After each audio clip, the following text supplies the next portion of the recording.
Hi, it's Saturday morning பிரேக்ஃபாஸ்ட்டுக்கு red rice புட்டு தான் செஞ்சிருந்தேன். இந்த மாதிரி புட்டுலாம் செய்றதா இருந்துச்சுன்னா, வீக் டேஸ்ல செஞ்சா மட்டும்தான் கொஞ்சம் பொறுமையா உட்காந்து சாப்பிட முடியும். வொர்க் இருக்கிறப்போவோ, இல்ல ஆஃபீஸ் போறப்போவோ செஞ்சா, ஹரிபரியா சாப்பிடுறப்போ கொஞ்சம் கஷ்டமா இருக்கு. அதனாலேயே ரொம்ப நாளா இது செய்யாமலே இருந்தேன். ரொம்ப நாளைக்கு அப்புறம் இன்னைக்கு தான் ரெடி பண்ணியிருந்தேன்.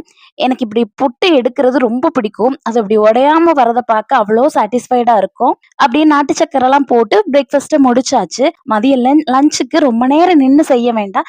ஏதாச்சும் சிம்பிளா பண்ணலான்ற மாரியா தான் பிளான் பண்ணியிருந்தேன். இன்னைக்கு வந்து கர்ட் ரைஸுமே பொட்டேட்டோ ஃப்ரையும் தான் செஞ்சிருந்தேன். இந்த காம்போ எனக்கு ரொம்ப பிடிக்கும். எத்தன பேருக்கு இந்த காம்போ பிடிக்கும்னு சொல்லிட்டு சொல்லுங்க. லஞ்ச் எல்லாம் சாப்பிட்டு முடிச்சதுக்கு அப்புறமா கொஞ்சம் வெளிய போற வேலை இருந்தது. ஹஸ்பண்டுக்கு கொஞ்சம் ஷாப்பிங்லாம் பண்ண வேண்டியது இருக்கு. அதனால ஈவினிங்கா கிளம்பி மேக்ஸுக்கு தான் போயிருந்தோம். ஷாப்பிங் எல்லாம் முடிச்சுட்டு கொஞ்சம் கிளம்புறப்போ டைம் ஆயிடுச்சு. ஒரு 5:30க்கு மேலேயே ஆயிடுச்சு. அதனால நியர்பைலயே இருக்க ஷாப்ல கொஞ்சமா டீ அண்ட் ஸ்நாக்ஸ் எல்லாம் சாப்பிட்டுட்டு வீட்டுக்கு கிளம்பியாச்சு.